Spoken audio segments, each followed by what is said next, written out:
You probably ain't got a clue as to what I'm talking about, but have you ever thought about patterns? Yeah, patterns. Nature regulates us like little bitches. We eat, we sleep, we urinate, and yeah, you get the picture. And those fucking patterns, like I said, are everywhere. And of course, we have patterns in nature. But why? Why is that?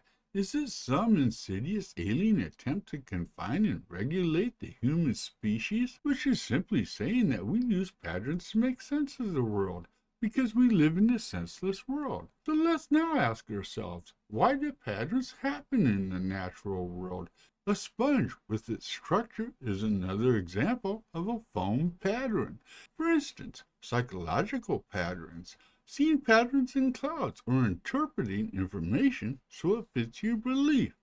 Yeah, there's a lot of that shit going on these days.